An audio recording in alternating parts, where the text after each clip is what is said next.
Hi! Thanks for joining me again to talk about how to write a romance novel.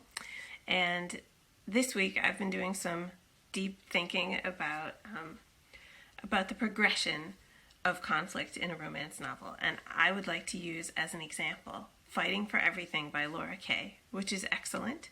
She always delivers very solidly crafted romances.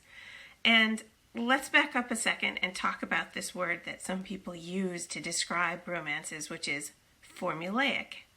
And when I hear somebody say that romance novels are formulaic, I always bristle a little bit. And it's because if there were really a formula for plug and play every book that I write, my life would be so much easier. I could just sit around and eat bonbons, right? Like I could write 1 hour a day and then eat bonbons. And I don't even know what bonbons are. But aside from that, the reason the formulaic part irritates me is because it's half right, and this is the half. A romance is always going to end with a happily ever after, or at least a satisfying romantic conclusion between the two main characters. And what that means is that when a reader picks up a romance and their expectations are going to be met, they know how the book ends. And that's actually much more difficult than in another genre. So let's just say you're writing a thriller, for example. You definitely need a sympathetic character, or the reader won't know who to root for on page 1 of your thriller, and they won't be thrilled because they don't care. But the rest of the thriller's outcomes are not known when you go in, and even who the antagonist is might not be known in a thriller, because it could be that the author is setting you up that some dangerous person seems like a good guy at the beginning and then isn't. So the author gets to play on all of these unknowns to hold the tension of the book all the way to the end when that's revealed. But a romance functions differently. The reader has to feel pretty secure about who the romantic leads are from the very beginning, or it's not a romance novel. And therefore, the reader needs to be able to trust that both of those characters are worthy of a romance, or she's not going to want to stick around to the last page.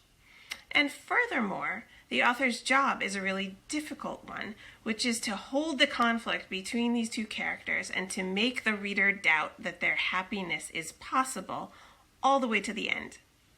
So you've told the reader already by with your branding that this is a romance and it will end happily, but you have to make her doubt it all the way to the end of the book. So that's actually quite difficult, and that's why the idea that there's a formula that I can plug these two new names into the beginning of the book and end up with a satisfying book is like frustrating to me, because it's pretty hard, or at least I still think it is.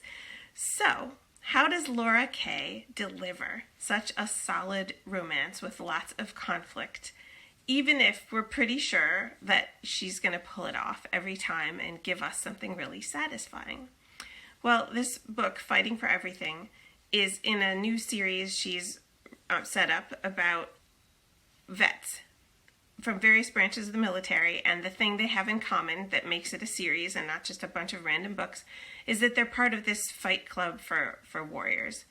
And it's a really cool conceit. I love it. I haven't seen it before. It's fresh to me, and that's great. This book has some tropes that will be familiar to you, including best friends to lovers, which is a great trope all by itself. And hurt comfort and afraid to love, and he's a wounded warrior. And so there's a lot of ingredients here that I'd seen before, but she pulls it off so well. And the reason is that the hero is in a lot of pain. He's in various kinds of pain. He's in physical pain, he has survivor's guilt, and he has a very bad case of PTSD. So she gives him so much to work on that you can tell at the beginning of this book that he is not ready to find happiness with the heroine.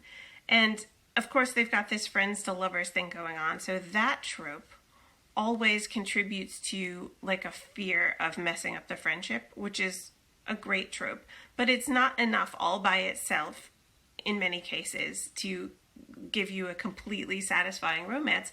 And she does this with his transition from somebody who is so wounded that he isn't ready to be, in a satisfying relationship with her. And it's so convincing.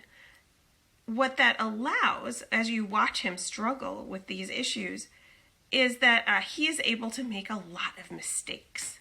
And his mistakes, in many cases, potentially cost him the entire relationship, her friendship, everything.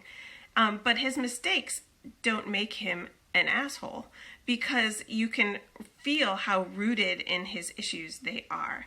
And that is the secret sauce. There's a lot of books where the hero, in the world, where the hero just is an asshole and potentially isn't deserving of love. And those aren't a good time to read, at least not for me. Some people love asshole heroes, but I'm not one of them. So she allows him to make all these errors because of his convincing reason for doing so. And it works so well, and it made me think a lot about how to suspend that tension all the way to the end. Like, is he going to make it? Is he going to find the lessons that he needs to learn? Is she going to have enough patience and fortitude to, get through this difficult period in both of their lives? So it's wonderful. I recommend that you give it a shot. And the last thing I would like to point out about this book is that after I've just given you a long discussion about his needs, the character journey in this book is much more weighted toward him than her. And most romances are a little more even, perhaps, but it doesn't matter in this book because she's done such a great job of showing you what he's going through that it's okay that he has more work to do than she does. It works, and I hope you really enjoy the book. Thanks for chatting with me. Hey! Thanks for watching this video in the How to Write a Romance Novel series. Like most people, I mostly read books for fun, but every once in a while I string together a couple of lucid thoughts about what a romance novel should be and when one is excellent, and that's why I share them with you. So thanks a ton!